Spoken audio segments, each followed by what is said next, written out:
Hey, welcome everyone. Thanks so much for dropping by. Have you ever wondered what it was like to live in Hollywood around the glitz and the glamour and know all the cool Hollywood people? Well, I did when I was a child. I liked old Hollywood. I was kind of like Ralph Lauren. I wanted to be a clothing designer as a kid, and a friend of mine ended up being with Ralph Lauren. And that was his inspiration. It was also mine. And then I saw Wolfman Jack and decided I wanted to do radio, and here I am. But today's guest is my pathway back to old Hollywood, back to the glitz and the glamour and the fun times and the exciting times. And when they did the Academy Awards over at the Roosevelt and all the exciting things that happened in Hollywood, from John Wayne to Johnny Carson to Phyllis Diller, who was one of my favorites, Robin Williams, Elvis, and then you end up having Joan Crawford as part of your family, and then one of your best friends is Michael Landon. That is a Hollywood dream for me. My guest is going to be part of that. He's going to tell some stories, and he's going to tell you. Here's the great thing about Bruce. He's been my mentor in the entertainment business for years, and I got my first TV show. I was there with Bruce, and he's got the knowledge that you need to get ahead in the area you want to be in. If you want to know about PR, Bruce is going to tell you. And his mentor, the funny thing was he had a great mentor. It was his mom. Now, I'm not going to spoil that story. I want Bruce to tell who his mother was. But he had the coolest parents on the planet, and I'm envious that I didn't get to have them as my parents. But also today, got to get to the sponsor, Dirt Pour Coffee. They always keep me powered for every episode. Go by and see the girls. Wonderful environment, wonderful people. And the great thing is the coffee's really good. I can't complain. It's my favorite coffee. They've spoiled me now. I can't drink coffee anywhere else other than Dirt Pour. All right, let's go ahead and get Bruce on because I don't want to waste any time. Bruce, thanks so much for joining us today. It's an honor and a privilege. And let me just tell you, you are one of the best speakers that I've ever seen. 53 years in the business. You are one of the best, but thank you for that very kind intro. And I love you, and I love Patricia. Yeah, if the people don't know, Bruce and my wife are very close, and my wife's lovely. Everybody loves her in the industry. I can't go anywhere without her. All right, Bruce, I want to start with, okay, you're a speaker agent and you're a PR guy. I want to go back to the mentorship you got. A wonderful lady really helped you learn the business and the ropes, and that would be your mom. What was that like, working with your mom? I could almost have tears now just thinking about it. I was so blessed. My mom lived to be 98 and a half, but literally, Scott, everything in my life goes back to my mom. And when we talk about the entertainment industry, she was a goddess in the public relations industry. She started a movie and a film PR business. She was one of only two women that had a PR firm in the movie business, and she had a beautiful, beautiful office at General Service Movie Studios. So she was really a pioneer in PR. And as I said, I owe everything to her. The first story that I'd love to share with you, because please. This is all my mom. It's all my mom. When I was in high school, by the way, with Tom Selleck, Mickey Dolenz of the Monkees, they were my best friends in high school. Oh my gosh. Mom said to me, I'm graduating from high school. She said, Bruce, I think you would love being in the film school at UCLA, the legendary film school. So I took my mom's advice, went to the film school, I graduated. So now I'm a UCLA film grad, and my mom says to me, Bruce, I think if you got a job at MGM Movie Studios, the most famous movie studio in the world, that would be great. A week later, thanks to Mom, I'm working at MGM Studios in the Thalberg building, the most famous movie building in all of history. The president of MGM comes into my office. I'm this young kid out of the UCLA Film School. He says, Bruce, I want you to have lunch with Elvis Presley. We have a brand new film. This was 1972. Wow. I want you to meet Elvis in the commissary. I want you to do the public relations on Elvis on Tour. It's MGM, a brand new film. So, Scott, I went into the commissary, again, thanks to my mom. I sat down to Elvis Presley, one of the most handsome guys I've ever seen. That smile is killer. So I sat down to Elvis, and I said, Elvis, we are really going to get along, Elvis. We are both mama's boys. We're both mama's boys. And Elvis loved that. So that started my career, thanks to my mom. My first PR client was Elvis Presley. Can't get better than that. No, you can't. And the funny thing is, then we springboard, if you want to talk about clients with Bruce, I'm going to go back and I want to talk about your godmother. Bruce had quite the godmother. I believe that her name was Joan Crawford. Tell me about what it was like to work with Joan Crawford. I mean, Hollywood glitz and glamour, she's at the top. Oh, she is, of course, Oscar Academy Award winner. And again, all these stories go back to my mom. Yeah. What happened was, and here's the Joan Crawford story. I worked with Elvis on that film at MGM for a year. Mom called me up at MGM. She said, Bruce, I know you're happy at MGM, but my PR firm is really growing and growing. Would you consider coming to the movie studio and working with my PR firm? So I did that.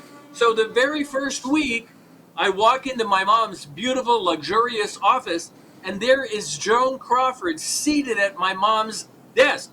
Now, I recognized Joan Crawford immediately. Oh, yeah. And so I said, oh, Joan, I am so honored. She gets up, gives me this bear hug. She says, Bruce, the best PR representative I have ever had in my life is your mom. So that was my entry into PR when I'm a young kid working with my mom. And then we got to work with Joan Crawford, thanks to my mom. And Joan was just an angel, an absolute angel. Back at the time, Scott, she had a Simon & Schuster book that was out. So Mom and I at that time were doing the PR. But working with Joan Crawford was a dream come true. And I'll never forget, later that day, we went to lunch at the Brown Derby, the famous Brown Derby, with Joan Crawford. So, I mean, that was my entry into PR with my mom, working with Joan Crawford. You know, Bruce, I think my mother bought that book. My mom was a big Joan Crawford and the nemesis Betty Davis. She was friends of both of those. But there is a lady I want to discuss, and she was one of my favorite comedians, Phyllis Diller. And do you have a story about Phyllis Diller? I mean, you talk about Hollywood and Hollywood Squares and all the roast. It's Phyllis Diller. Yeah, I have a few really neat photos of Phyllis right here in the office. Yeah. And by the way, talking about Phyllis and my mom, the first time I took Phyllis to my mom's PR office to introduce, and I said, Mom, I know you know Phyllis. She's a pioneer in stand-up comedy, which she was. Oh, yes. And so Phyllis says, I may be a pioneer, but your mom is a pioneer, in the area of PR. Oh, yes. But there is one really funny story that I remember with Phyllis. She had such a great sense of humor. I had booked Phyllis for a very big event right here in Vegas, because I'm here in Vegas. Right. So we were flying on the airplane to Las Vegas, and she was going to do a big show at the Flamingo Hotel. Yeah. So right before the plane was landing, Phyllis came up to me. She says, Bruce, let's have some fun. So she went up. Back then, they were called stewardesses. Stewardesses back then. Now they're flight attendants. She said to the stewardess, can I get the microphone? I'd like to make an announcement. So they played along with Phyllis. So she grabbed the microphone. We're just landing and we're touching down. And so Phyllis, in her wonderful voice, she says, I want to advise all of you before we land, please take your stewardesses out of your lap right now. And it was so funny. I can't imitate her voice, but it was so cute the way that she said it. But she had an amazing sense of humor, and she was brilliant. And as you remember, yes. Fang, she had Fang, the dog. Yes. But she was brilliant because really she laid the groundwork for Joan Rivers and all the others that followed. And it actually was, please return your flight attendant to her full upright position. That's what she said on the flight. But I loved working with Phyllis, yes. It was, and if you flew during that time, you would get the joke. You would understand the joke, and which leads me to somebody else, because now we think about women in comedy in that period of time. The precursor to that, Lucille Ball. Lucille Ball, then Phyllis, and now, I don't know who the big female comedian is, but then while we're on comedians, I believe you knew a guy named Robin Williams. Yes, and I am so blessed that I got to work with so many luminaries and superstars. Robin Williams would be in my top 10 list, and I just loved him, and I got to meet him because, as you know, and we'll talk a little bit about Johnny Carson. Yes, I was at the Johnny Carson show probably 1,000 times, and right. Robin Williams he quickly became my favorite comic. On the Carson show, I've never seen anybody that was more of a genius than Robin. And the other thing, and I'll tell a story about Robin, not only was he an amazing stand-up comic, but a brilliant actor. He was an Oh, yeah. amazing actor. But Yeah. what happened, I started booking Robin for paid engagements, Right. for money. So I got this call from Bank of America. They were having their big annual meeting, and the Bank of America gentleman said to me, Bruce, would you be able to ask Robin Williams, would he consider showing up to our event? There's Right. going to be about 5,000 people in the audience. It would be a surprise. Would he consider showing up as Mrs. Doubtfire? So I said to him, look, I'll ask Robin. I said, I doubt if he's going to say yes. And I love your laugh. Your laugh is beautiful. So I called Robin up. He says, Bruce, that's a funny idea. Why don't we do it? So I'm sitting in the front row, and the announcer, there's 5,000 people in the audience. The announcer says, ladies and gentlemen, we have a very special guest we want to bring out with a big round of applause. And Robin comes out as Mrs. Doubtfire. The crowd goes absolutely Oh, my nuts gosh. because they knew. And then Robin took off some of his headgear Right. and all. And he did 45 minutes, maybe the funniest stand-up that I've ever seen in my life. But the fact that he Wow. did that for me, I Yeah. thought for sure that he would say no. But he just had this amazing sense of humor. And like I said, Robin was a genius. And working with Robin, I'll never, ever forget it. Never. Wow, what a story! Which brings me to one of your classmates, my buddy Thomas Baylor, who just recently passed away, worked with the Monkees. You went to high school with one of the Monkees. What was Mickey like in high school? Mickey was great. Now, going back to high school, and some of the people watching may not know this, he was a young child actor on a Yeah. TV series called Circus Boy. So he was the star of Circus Boy. So when I was at Van Nuys Junior High and Grant High with Mickey, he and I and also Tom Selleck, we were all best friends. So in high school, this was before, of course, the Monkees, Right. he had notoriety because of the fact that he was a TV star from Circus Boy. And I'll never forget, as seniors, he sat next to me in our history class. So he was a dear, dear friend. But of course, he goes on to be with the Yeah. Monkees. And I have Mickey's cell phone number. I talk with him all the time. He's such a talent. And I love Mickey. And also Tom Selleck from that same high school class. What a blessing. They were my two really good friends in high school. We can't get better than that. I know it. It's funny because I have a friend who's in Hollywood. She married Tony Scott, and her Yes. name's Donna Scott. She's a good friend of mine from high school, and we all talked about when we were kids. What do we want to do when we grow up, right? And we've had several people like you guys go out and conquer the world. Donna still lives in Hollywood and still does. I think her claim to fame is being a fembot for Austin Powers. She did a great job. But let's go to the next step because this is a story I want to talk about. Yes. A small TV show called Little House on the Prairie. Some guy I do remember from Bonanza. Oh, Michael Landon. One of the coolest, best, one of my favorite actors of all time. And Bonanza was my favorite show as a kid. That and Gunsmoke, there was a tie there. And talk about your friendship and professional relationship with Michael Landon. Yes, and Michael would be in my top 10 as well, like Robin Yeah. Williams. And like you, Bonanza was my favorite Yeah. show. The first color TV show on NBC. Yeah. Now, again, this story goes back to my mom. I'm working at General Service Movie Studios with my mom. My mom comes up to me. She says, Bruce, I hear that Michael Landon is shooting a film on Lot 9, let's say, Lot 9. So she said, why don't you go meet Michael? So I went over to Lot 9, and they knew me at the studio, so they let me in.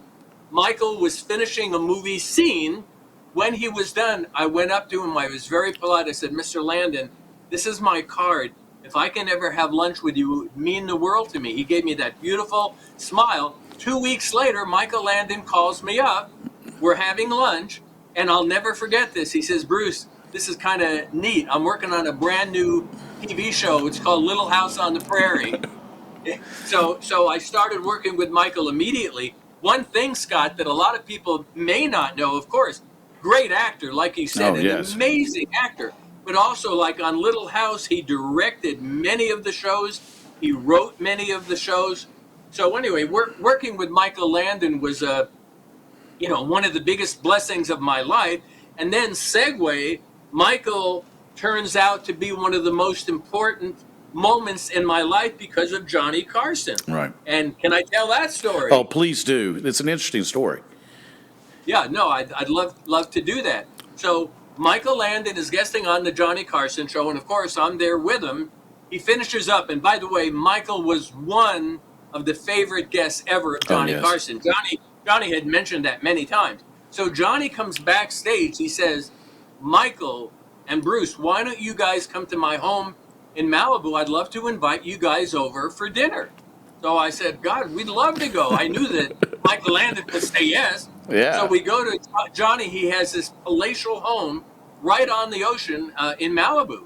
So we sat down, and Johnny got out one of his favorite bottles of Cabernet Sauvignon, which happens to be my favorite as well.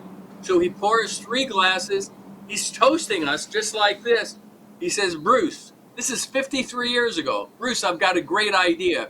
Why don't you start a celebrity speakers and entertainment bureau? Yes. So I said, well, Johnny, that's a great idea. But he says, I have a PR firm. So Johnny says to me, well, look, I'll make it really easy. I'm going to be your first celebrity client. And then Michael says, hey, I'll be your second client. And then Ed McMahon calls me the next day. Bruce, I hear you're starting a celebrity speakers and entertainment bureau. So 53 years ago, that's how my speakers bureau began, thanks to those 2 geniuses. I'll never ever be able to thank them enough, Scott? I do. It's amazing when I got on board with you. I looked at the lineage because what a story I got to tell now. I went to see Bruce. I wanted to see Bruce's office because it's a who's who of Hollywood, and it was the coolest afternoon I've had. And Bruce took me through every photo. Now it's like being at, what would you call, the Brown Derby, where they have the wall. Right? Yes. Or at the Palm in New York.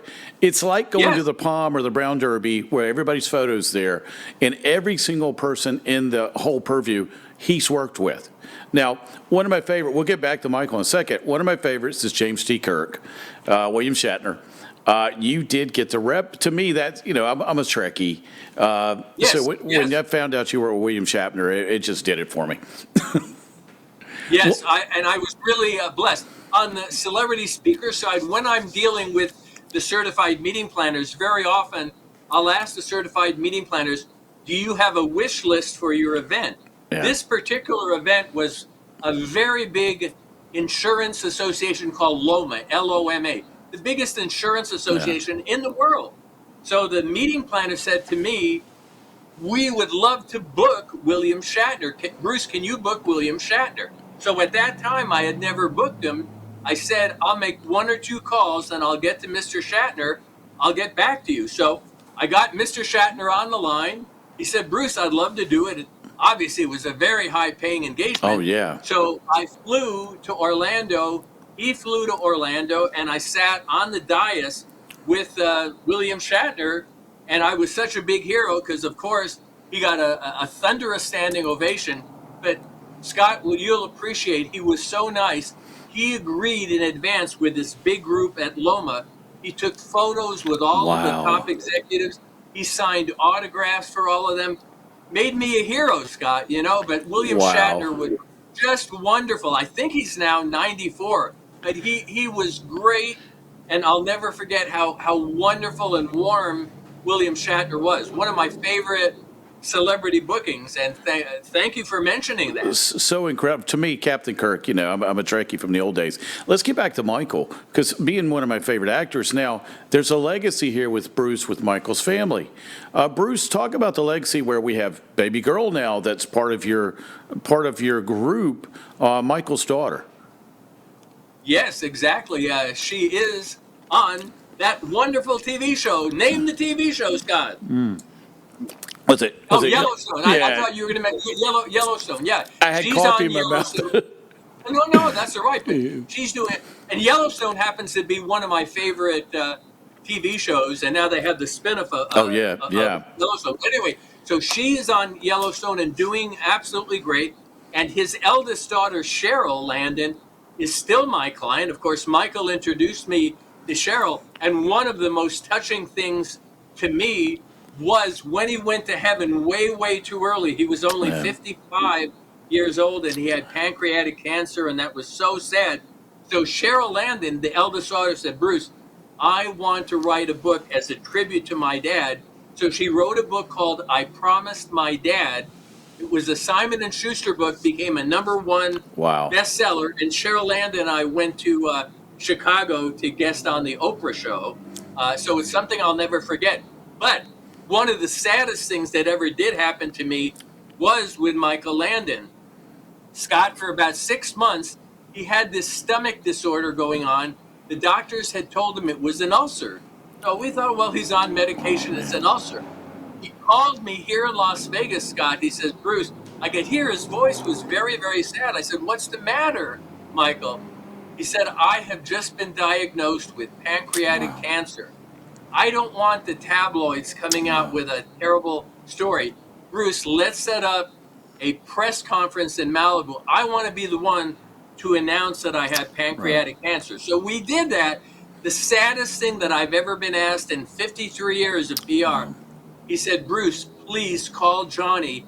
I want to make one last TV appearance with Johnny. I mean, I have tears in my eyes right now. So I was there for that last TV appearance of Michael going on Johnny, and Johnny came backstage after that guesting.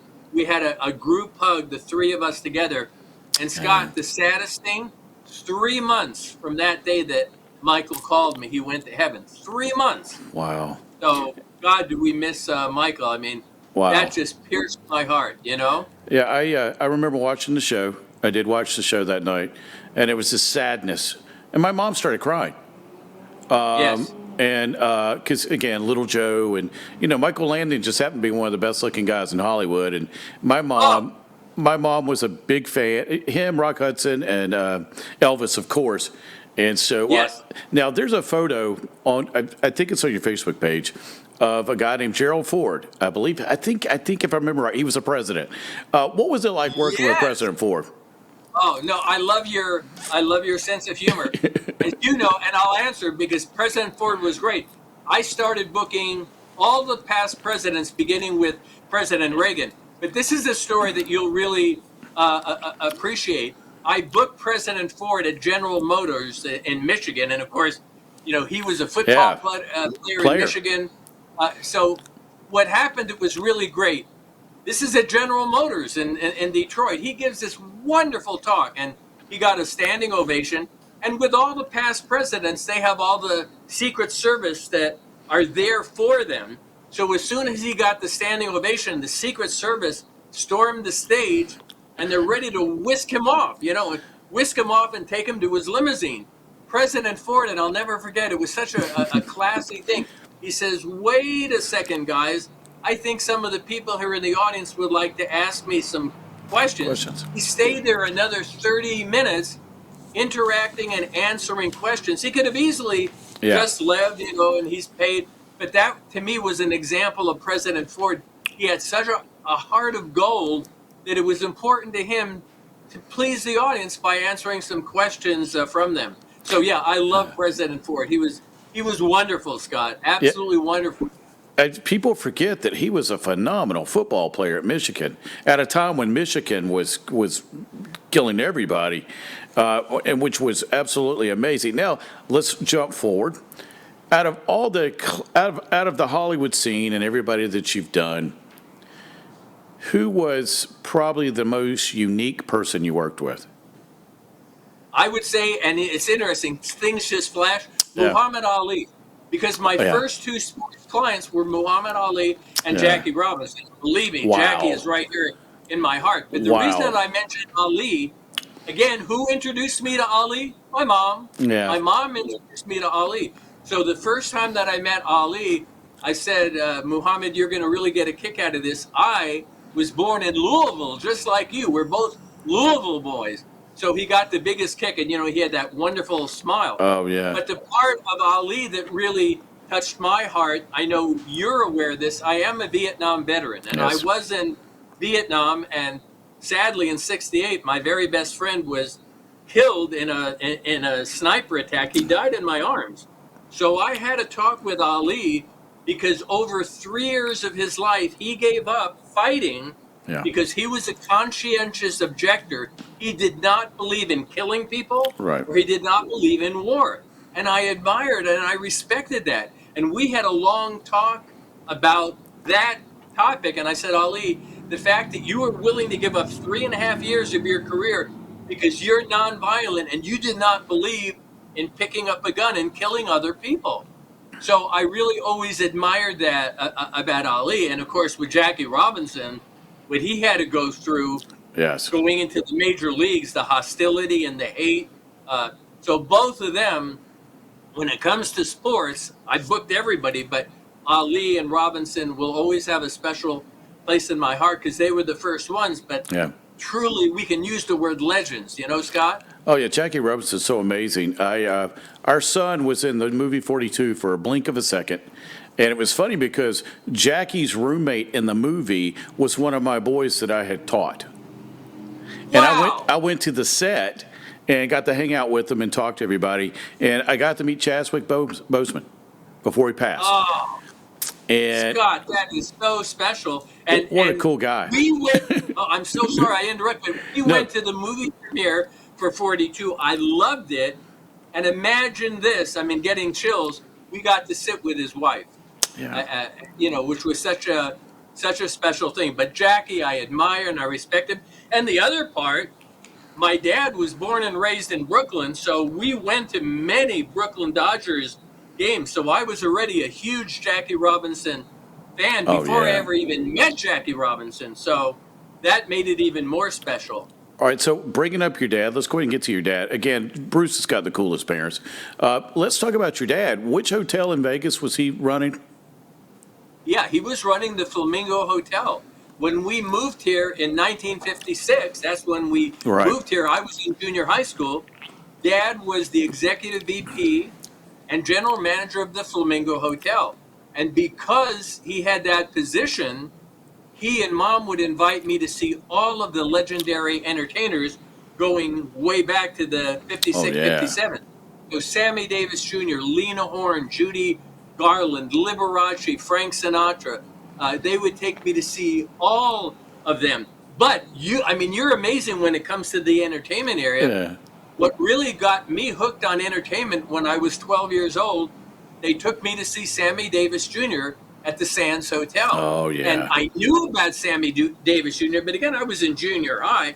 So I sat in the front row at the Sands Hotel, and he always had as his closing number, Mr. Bojangles. So Yeah. he sang Mr. Bojangles, and as a young kid, I'm giving him a standing ovation. We went backstage because of my mom and my dad, and I said, Mr. Davis, you were so incredible.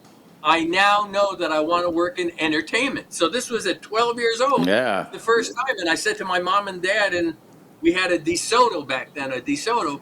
I said, Mom and Dad, I want to work in entertainment. I know it's now in my blood. So a big thank you. And Dad ran the Flamingo, yes. Yeah, I got to ask because I never got to see him in his heyday. Of course, I'm too young. But Frank, what was it like to go see Frank in that time period? Absolutely great. Again, of course, when I saw him at the Sands Hotel as well, I was 12 years old, but he had such an amazing voice, old blue eyes, as they Oh, called yeah. him. Again, even at 12 years old. So Elvis Presley was my favorite Yeah. here in Vegas on the radio, Hound Dog and Don't Be Cruel. But Frank Sinatra was so cool. I mean, he was just this great singer, and the way he sang, the timing, and the way he delivered the lyrics. And there's one story I must tell about Frank that's such a generous thing. Yeah. Another fighter that we represented was Sugar Ray Robinson. We represented Sugar Ray Robinson, who many people to this day call one of the greatest fighters of all time. Oh, yes. So when we were working with Sugar Ray, he had a youth foundation. It was called the Sugar Ray Youth Foundation. So we would have lunches with him every week, he and his wife, Millie. I said, Sugar Ray, why don't we put on a TV telethon to raise money for your youth foundation? He said, I love the idea. So I arranged the telethon, and we got Johnny Wow. Carson and Ed McMahon to be the host. But this is the Frank story I want to share with you. Frank had a beautiful home in Palm Springs, so I met Frank at his home in Palm Springs before the telethon. Right. I said, would you like to come on the telethon? He wasn't able to come. He gets out a checkbook. He writes a check, Scott, for $25,000 to the Sugar Wow. Ray Youth Foundation. But he says, Bruce, give this to Sugar Ray. I don't want people patting me on the Right. shoulder that I gave this. This is $25,000 for the Sugar Ray Youth Foundation, but, this is not for the public to know. So, I mean, what a heart of gold, Scott? Yeah, it's amazing how many stories I hear like that from my friends, from you, some of my other friends in the business about Frank behind the scenes. A lot of people don't get about him. What's another celebrity that you worked with was absolutely wonderful behind the scenes? Wow, another celebrity behind the scenes. So obviously, there are so many. Yeah. Well, again, I'm just flashing on President Reagan because Yeah. he certainly is a celebrity. He was a movie Oh star yeah. before he was the president, and he had such a generosity to his soul. President Reagan. Yes. He was always giving gifts to a lot of the people that worked with him, including all the security guards and the Secret Service. So President Reagan was the one that came to my mind, and he had such a wonderful spirit. And definitely, Scott, because you're a great speaker. I've told you that before. You're an amazing speaker. All the past presidents was a gift in my life to book. He was by far the best of Right. all the past presidents when it came to speaking. He was just so charismatic and had wonderful stories. And as you know, he had a wonderful marriage as Yeah. well. Yeah, he's got a great story. If like take Bruce's advice, if you've never read the books on Reagan or the good stuff, the stuff that's true, read it because he was such an interesting human being. Which leads me to somebody you may not have worked with. I don't know, Burt Lancaster. Did you ever get to meet him? I met him. I didn't work with him, but boy, when you talk about some of the greatest actors of all time, he'd be at the top of my list. So I did meet him at a number of Hollywood Right. parties. But when you mentioned Burt Lancaster, oh my God, It's Academy Award winner, of course, and amazing. So yeah, I was blessed to get to meet him at a number of parties. because I always think of From Here to Eternity with Frank getting his restart and the Montgomery Cliff. And you're the last friend I have that's got a foothold still on Old Hollywood. And let's jump forward. Modern day, let's think modern day. You've got so many cool clients. I went to Bruce's website earlier. Let me give you the website. It's Bruce Merrin, CelebritySpeakers.com. Let me give it to you again. Bruce Merrin, CelebritySpeakers.com. Bruce, let me ask you this. What do you look for when you onboard somebody? What's your criteria to get somebody up on your site and promote them? Yeah, that's a great question. And the number one thing, and again, it comes from my heart, what is their story? They've got to have a story that connects. I always like to use that Tom Cruise line from the Right. movie that the girlfriend says, "You had me at hello." Right. The speakers that we book, I want them when they come out on the stage to have the audience at hello. And they do that by the story that they have. They may have accomplished wonderful, amazing things. We have, as you know, some incredible business speakers. Yes. And they all have a different story to tell. And it's the way that they impact lives. And what I will share with you, one of the early speakers that really impacted my life was Dr. Wayne Dyer. Yes. Dr. Wayne Dyer is one of my favorite inspirational speakers of all time. Yes. And he had that ability to impact the lives of everybody in the audience. And he had a great, wonderful story. So it comes down to the story. When they're in front of an audience, if they have a story that really grabs them right at the beginning, tugging at their heart at the beginning, sharing some humor with the audience, interacting with the audience, those are the things that I look for. And I'm very blessed to be able to book with people that do impact those lives, because one of the biggest gifts that I can give to others is by booking really great business speakers, they impact the lives of everybody in the room, and it Yes. helps impact my life, Scott. Yeah, it almost keeps you young. You work with so much talent, and I went back through the website today, and it's funny how many people on your list that I know. I just saw Wendy on the website, and it's I've been out of the game for 11 years. I'm back now, thank God. I'm so happy. I'm thrilled. But I can't tell this funny story. If you always have that friend you talk sports with. Well, mine is sitting here with me today. That's Bruce. We talk sports because he's out in Las Vegas. We talk about hockey. We talk about basketball. We talk about football because he's a UCLA guy. And which leads me, because you're the only person that doesn't get mad at me in the middle of the night for talking about sports, is a guy named Tarkanian from UNLV during the heyday. You actually knew Coach Tark, didn't you? Oh, yes. Working with Jerry Tarkanian is one of my favorite sports things of all time. In 1991, of course, UNLV won Yeah. the NCAA championship, and I was working with Tark before that. So in 1991, Vegas was transformed in 1991, thanks to Tark. Oh, But there's yes. another thing that I think, again, talking about movies and film, that I think you and your audience would love. Tarkanian's favorite actor was James Caan, Wow. Jimmy Caan. Yes. So now here's the story that's amazing.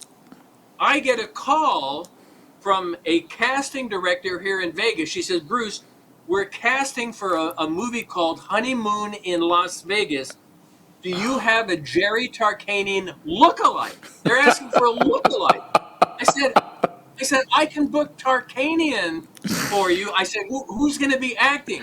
The first actor that she tells me, James Caan. I said, my God, that's his favorite actor. So anyway, I wound up getting Tarkanian in that film, and it was such a great experience, Scott. I called Tark up. I said, Tark, can you meet me at Bally's Hotel? I have such exciting news. I don't want to do it on the phone. He meets me at Bally's Hotel. Tark, how would you like to guest in a movie with Sarah Jessica Parker, Nick Cage, and James Caan? It's called Honeymoon in Las Vegas. And I told him the amount of money was really a lot of money. Oh, yeah. He just about dropped on the hardwood floor. He says, Bruce, you're kidding. So in that movie, if anybody watches Honeymoon in Vegas, they have a segment where they're gambling. They're all gambling, and they have Tarkanian with his towel. You remember how he always fights on the towel? So that was what his bit was in the movie. And every day after that, whenever I would see Tark, he said, Bruce, I've had such a blessing to work with all the greatest basketball players at UNLV, but guesting in that movie will be one of my favorite memories. And then he and James Caan became best friends. So that really touched my heart, Scott. Coaching, you've got another guy that you've represented. It's one of my favorite coaches. I used to be a high school basketball coach, and he was one of the guys I like to learn from, Lon Kruger. Yes. Lon Kruger. Lon Kruger. Now, Lon has an interesting thing that he accomplished in that he has coached 4 different teams that made it to the Sweet 16. Yeah. Four teams. University of Oklahoma is one. UNLV is one. Lon Kruger is one of the nicest people that I have ever met in my life. He lives here in Las Vegas now, and wonderful. And if I could, just a harmless plug, since you mentioned UCLA, one of my mentors was Coach John Wooden of UCLA. What did John do? He only won 10 NCAA championships. He only won 10. No other college coach, Scott, has ever done that. So he had that amazing principle that he taught all of his kids called the pyramid of success. Yep. So when he was a coach, whether it was Bill Walton or Lou Alcindor or Jamal Silk Wilkes, he taught all of his kids the pyramid of success. And when I booked him for speaking, and you know about this, he would talk about the pyramid of success to the corporate audiences. Yeah. But as a young man, again, going way back to the beginning part of my career, he taught me the pyramid of success, and I got to meet him and his wife at their home in Encino. So he was one of the people that was very instrumental as a mentor to me. And God, I love John Wooden. And you are such a class act. You'll appreciate this. Hanging in my office, I'm looking above right now. After every speaking engagement that John Wooden did, he would send me a handwritten note Wow. on John Wooden stationery. Bruce, thank you for booking me. I mean, that was just such a class act, and I really treasure it right here in my office. I've got one of those letters from John Wooden. So yeah, he was a mentor. Yeah, it's funny as we talk about Wilkes. Wilkes was one of my favorite players, and did you rep him, right, Jamal Wilkes? Yes. Yeah. Oh, Jamal Silk Oh, Wilkes, yeah. yes. He's one of my favorites of all time. I have in my office, I don't want to get out of the chair right now. Right. He got a gift to me a couple of months ago. We had lunch here in Las Vegas. Mon ami Gabi, you love good food. This was a French restaurant. He takes out, it's a Lakers jersey, number 53, because Jamal Silk Wilkes wore number 53. He signed it, the Lakers jersey, he signed it, and he put HOF for Hall of Fame, because he's in the Basketball Hall of Fame. So I'm going to get it framed, but it really meant so much to me that I've got a Lakers jersey signed by Jamal Silk Wilkes that is a Hall of Fame, memento. And again, this goes back to Coach Wooden in the UCLA days, because he was on 2 NCAA championships with John Wooden, and then Jamal Silk Wilkes was on 3 Showtime LA Lakers teams as well. So, yeah, Jamal Silk Wilkes is one of my all-time favorites. And by the way, we are all very spiritual. You and me and Patricia. His dad is a pastor. Okay. He's a pastor. Yeah. It's amazing that you got to see UCLA when they were at the pinnacle. And a guy I knew was the assistant coach for Larry Brown when he won at UCLA. And to see that dynasty, and I always tell kids, y'all don't understand how good UCLA was. And during that time period, and I used to show film of those guys, especially Walton and Kareem, which leads me to, this is just an off-the-top question. LA Lakers, were you a Lakers fan, or did you adjust to that?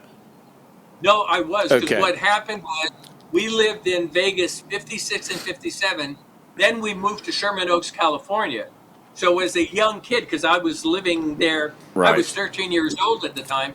So yes, I became a Lakers fan with Elgin Baylor and Zeke from Cabin Creek. That's Jerry West. Yeah. And I booked both of them for speaking. So yeah, I was a Lakers fan my entire life from 13 years old on.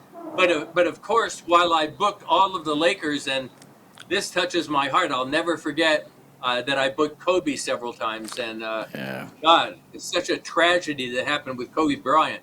But yes, I've been a Lakers fan forever. Yeah, it's great because you got to be there when Riles was coaching and Showtime, and I was always a Celtics fan. And naturally, I'm a Hornets fan because I'm Charlotte, North Carolina guy. But it was amazing you go back and watch those games between the Celtics and the Lakers, and you see 10 people in the Hall of Fame. And it will never be replicated again.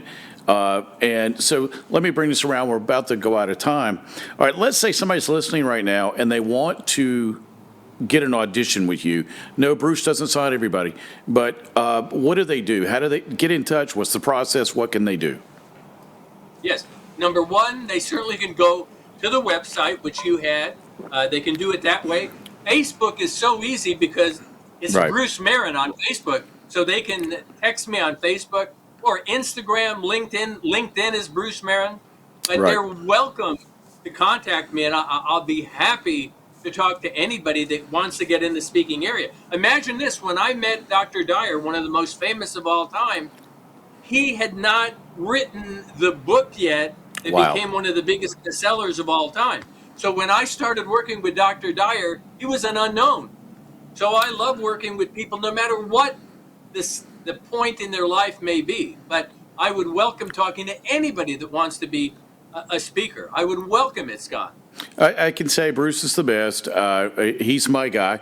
And I just hadn't been able to go anywhere because I was sick. Bruce, here's the good news. I finally found a brain specialist.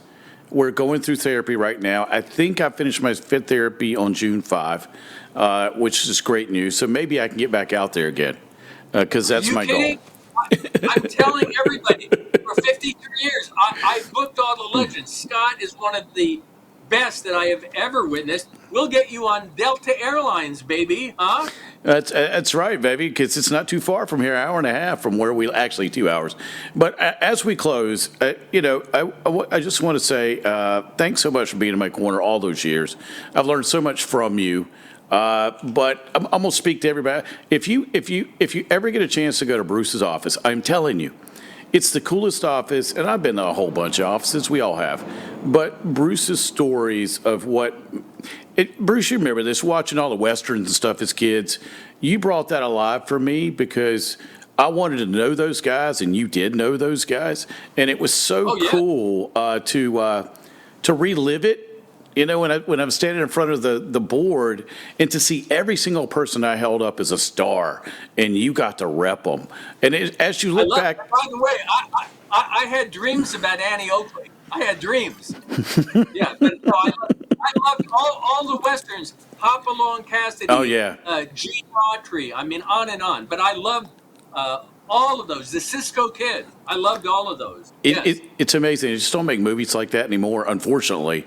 Now, I'm hoping some of these other new movie studios do. Bruce, if you've got to tell some young talent out there something as we say goodbye, what would you tell a young person right now that wants to go out and be either PR, speaking, or a movie star? What would you tell them? Touch people's hearts. I would tell them, if you have a story that touches people's hearts, then you will have them at hello. Yes. So create a story that impacts lives but touches the people's hearts. If you can touch people's hearts, then you've got them. Yeah, great advice. That's what I tell people too. And in my genre, I always go, well, solve a problem, be the best at solving a problem, and be irreplaceable.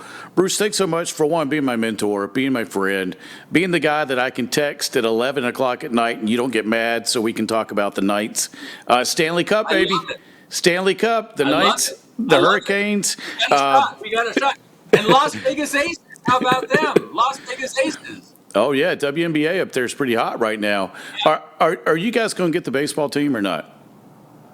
Yeah. Oh, yes. The stadium, Scott, is being built. Okay. I drove by the stadium. They are building the stadium literally where Bally's used to be, Bally's Hotel. Yes. So the stadium is actually being built. So we're going to have them. I think it's 2028. I believe it's 2028. Yeah. Wow. Well, our goal is to get out there. I've got to come out there and see my friend Randy Sutton, Movie Casino, and I got to see you, and I got to see my buddy Saville. And we'll get out there sometime. As soon as I get my head fixed, we're going to get on a plane and come see you guys. It's going to be easy because I'm going to book you here in Vegas, and you take your beautiful wife, Patricia. There we go. Sounds great, man. Hey, I love you. Thank you so much. And thanks for coming on today. It was an honor, total honor. All right, brother. I'll text you sometime and let you know my schedule.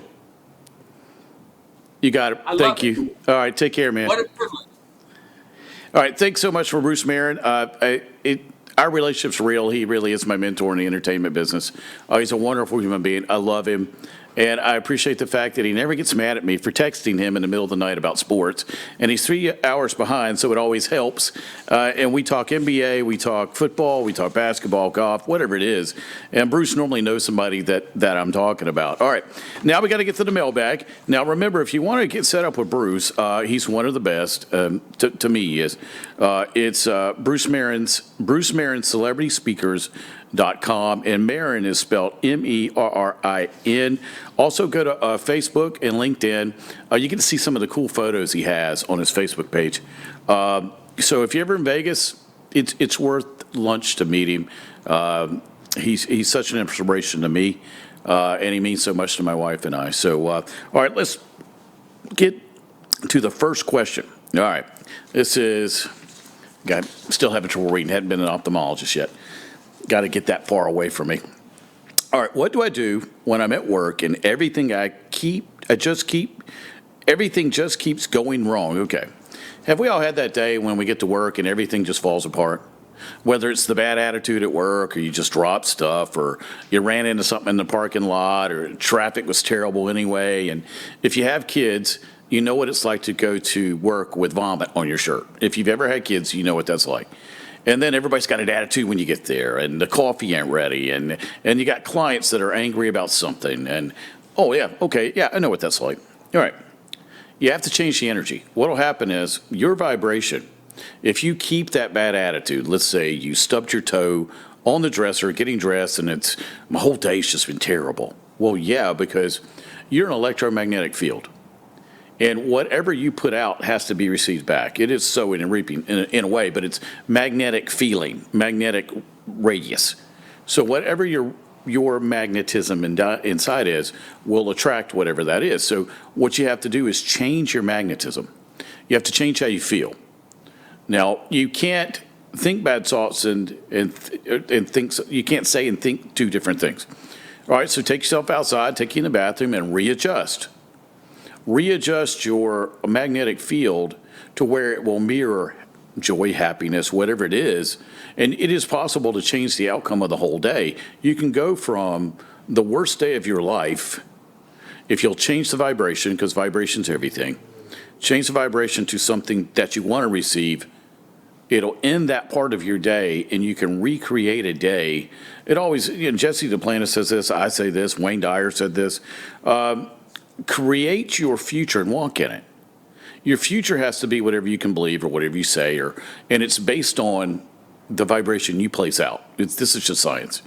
So that's how you do it. All right, let me get to the next one. I got to blow through these today. All right, this is Janice. I think Janice is from Chattanooga. I have a friend who I love dearly, but she's so negative. What do I do to get her to stop? Stop being friends with her? No, that's all of us have negative friends. All of us have the one who has a dark cloud over their head and they can't be happy about anything. All of us have that person. What do? Well, you keep the topics on something positive. And I'm not airy-fairy stuff. I'm just talking about, hey, what's going good? Hey, let's talk about this project. We're not talking about people. We're talking about things that are projects. Because when I get together with my friends, we don't really talk about people. We talk about stuff. How are we going to improve this? How are we going to get this done? What book are you on? As you saw, Bruce is one of my friends. So when we get together, we're always talking about stuff to do in the future. And so when you've got a negative friend, you don't want to leave them there. You don't want to leave them in the valley of negativity and darkness. Even though they may radiate it out into the ether, that's no fun. And the chances are they're not very happy about it, and they may not even know they do it. Because where do we receive negativity from? Well, we mirror the people that programmed us. So if your mom and dad were negative, your family was negative, chances are you're going to be negative. It's like being around a quiet family. Quiet families are quiet. They have quiet kids because they don't sit and yak all the time. So with a negative friend, sometimes you can't be around them because sometimes the negativity brings you down. But the best thing you can do is be the positive friend. And see, positive will always outweigh the negative in a quantum world. So you can out positive their negative.